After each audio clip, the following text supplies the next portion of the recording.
Hey guys, if you haven't heard about Anchor, it's the easiest way to make a podcast. It's free. There are creation tools that allow you to record and edit your podcast from your phone or your computer, and it will even distribute your podcast for you.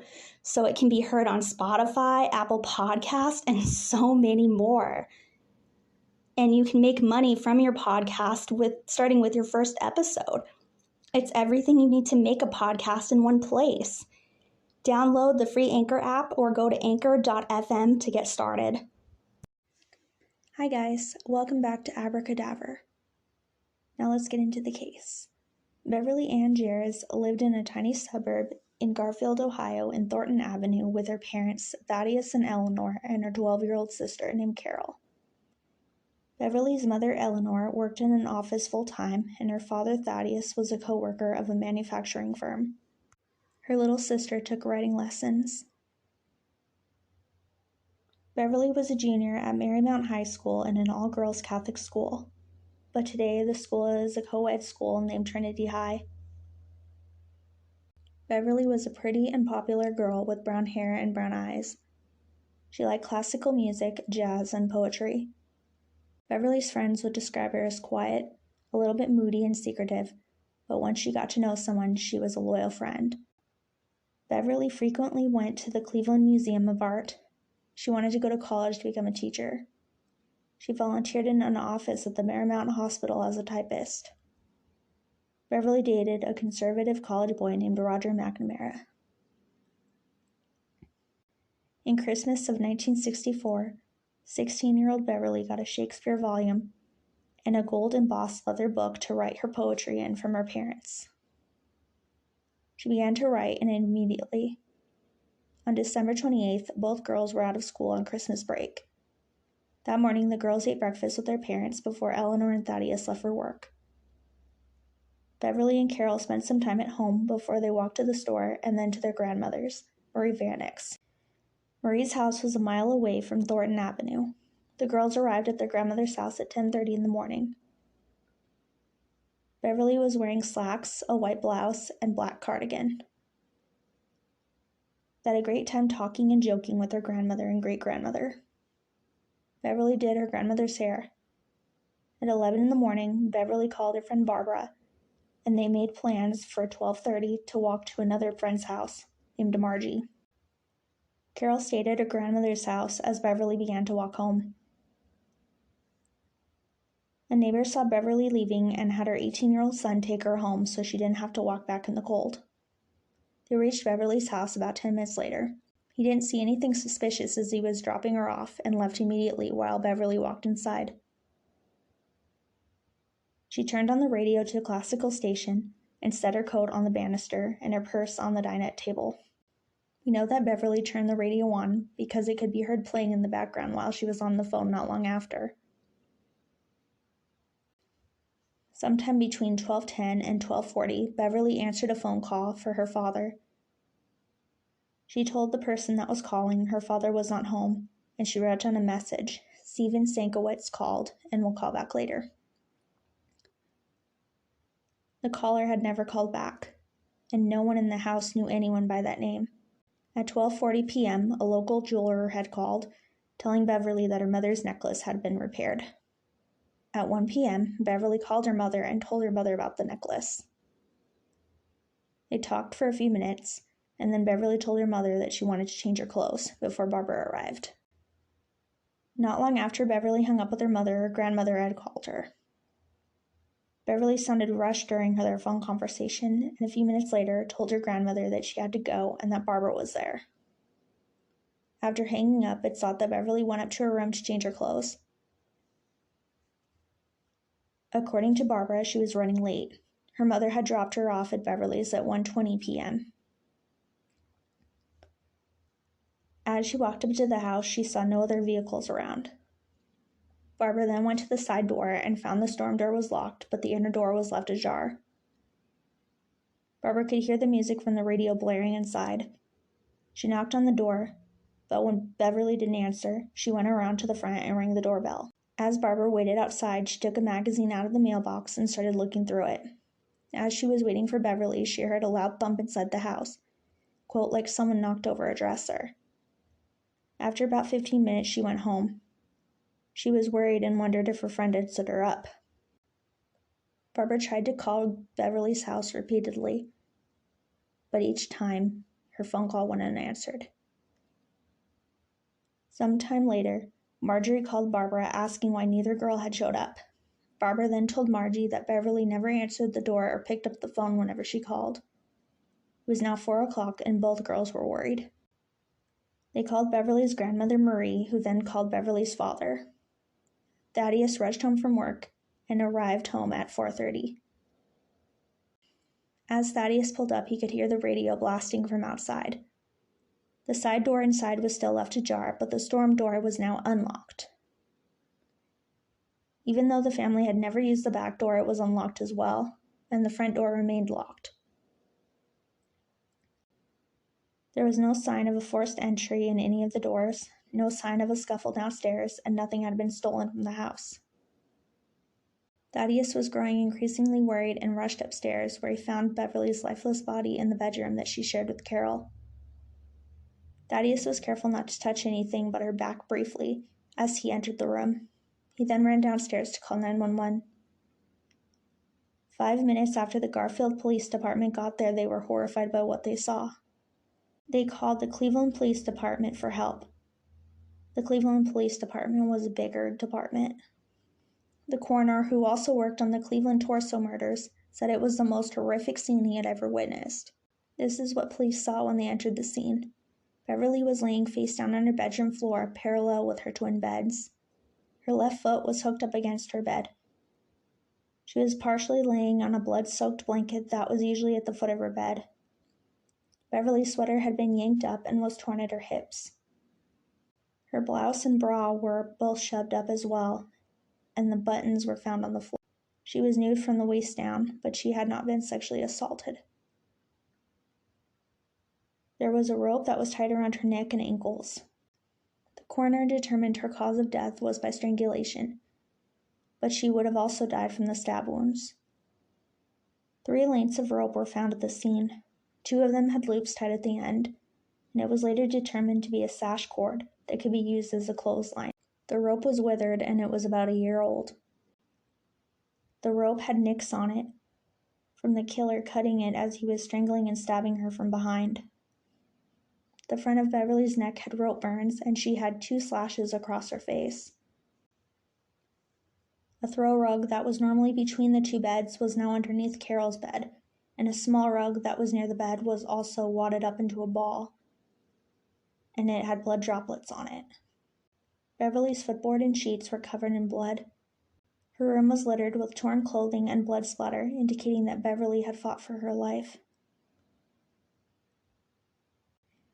The wall above Beverly's bed was streaked with blood, and there was also a 9 by 5 inch hole on that same wall. All but 3 of the dozen fingerprints and bloody palm prints were identified as either Beverly's or her family's. While police were performing their investigation, the Jarosz family was staying at Eleanor's parents'. Police dogs followed a scent from Beverly's bedroom to the next street over on the north side, called McCracken. This indicated that the killer may have gotten into a car. A neighbor told police that he saw a man in his 20s walking down Beverly's driveway at 1:45 that day. This man got into a vehicle between 2 other cars and drove away. But according to Barbara, she didn't see any cars while she was there. Since these 2 eyewitness statements contradicted each other, law enforcement is unclear which eyewitness statement is correct, if either are. Beverly's male friends voluntarily came into the station to be fingerprinted, and they all passed polygraph tests. Altogether, the police had interviewed 300 people during their investigation, and no one had been charged with their murder. A delivery man stated he saw a younger man walking down Beverly Street on the day of the murder, but this young man came forward with his parents, and he was cleared. Police had many leads just like this that evidently led to nowhere. According to Lester Eagle Gazette, who was a security guard at the art museum, told police that during the previous summer, an intimidating man had followed Beverly around the exhibit rooms while she was there. He said that this man had, quote, a look of intense hatred in his eyes. If looks could kill, Beverly Jarosz would have died in that museum. Lester described this man as young, tall, and had a slim build. Beverly's mother, Eleanor, and her sister, Carol, believed that Beverly was being stalked. They both remembered receiving multiple hang-up phone calls, sometimes 10 to 12 a day on the family's party line phone before the murder. That previous summer in July, an anonymous gift of a silver bracelet and ring from a department store had been left on the back porch with "To Bev" written on it. Beverly was really unsettled by this and never wore them. In August, a cheap gold-tone brooch and a bracelet were left on the back porch for Beverly. The person who left these gifts has never been identified. One night, Beverly's father came home from work and found someone on the grass staring at the girl's window. He chased this person down the block, but he was unable to catch him. Beverly became understandably freaked out by all of this, and she would make sure that she locked all the doors and windows at night, made sure that the blinds were closed, and whenever she went out, she made sure that she always called home to check in with her parents. Beverly even bought that brass letter opener for protection and kept it beside her bed.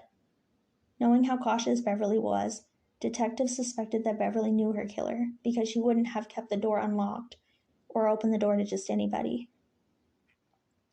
Now let's go over some of the suspects. The police interviewed Beverly's 19-year-old boyfriend, Roger, and he told them that on the day that Beverly was murdered, he was at home sick. He was then given a polygraph test, which he passed. The next suspect that they interviewed was Beverly's 19-year-old ex-boyfriend, Dan Schultz. Dan was described as a bad boy or as a greaser. He told police the day Beverly was murdered, he was at work and showed his timestamp as proof. But according to a neighbor, they saw Dan arriving home in a hurry. He was also given a lie detector test and he passed it as well.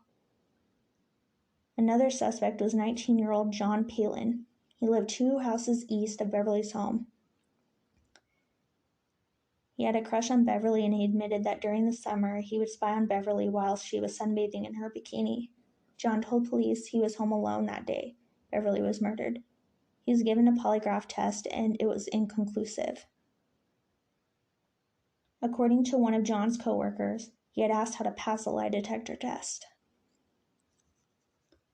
Another suspect that was interviewed was Harry Maddall, who was a 17-year-old door-to-door salesman. John had a record for assaults on women. He moved to Garfield 3 months before Beverly's murder. And 2 weeks after Beverly's murder, he was arrested for stabbing a pregnant woman in January of 1965. He was also arrested for sexually assaulting his stepmother. John couldn't account for his whereabouts on December 28, 1964, between 12 p.m. and 5 p.m. He had also confessed to her murder, but later recanted his confession. He was given a polygraph test, and it came back inconclusive. Another suspect was a 21-year-old man named Bruce Bialik. He lived directly behind Beverly. He claimed on the day of the murder he was working on his car, and his parents backed this up. According to Margie, Beverly had written her a letter telling her that Bruce once went over to her house because he wanted to see what she looked like without clothes on. Beverly's circle of friends would tease her about it and make jokes telling her that Bruce wanted to see Beverly in her robe.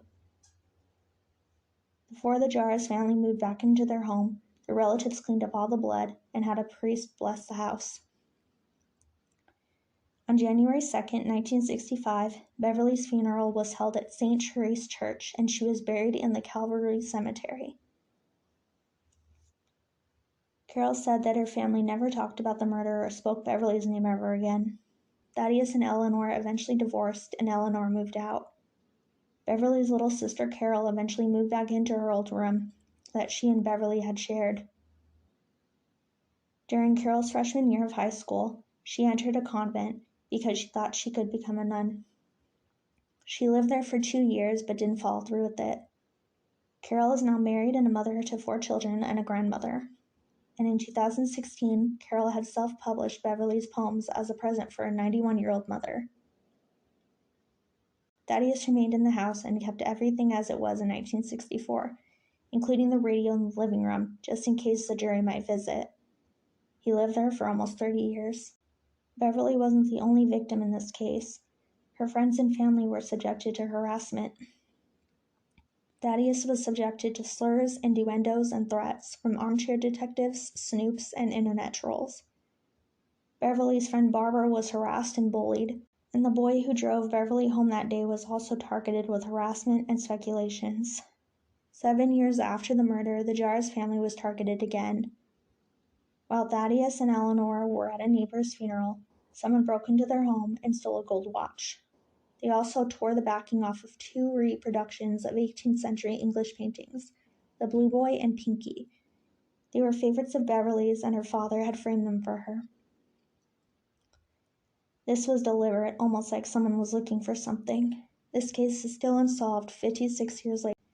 If you have any information regarding the murder of Beverly Jarosz, please call the Garfield Heights Police Department at 216-475-3056. Again, the number is 216-475-3056. Thank you so much for giving this case a moment of your time.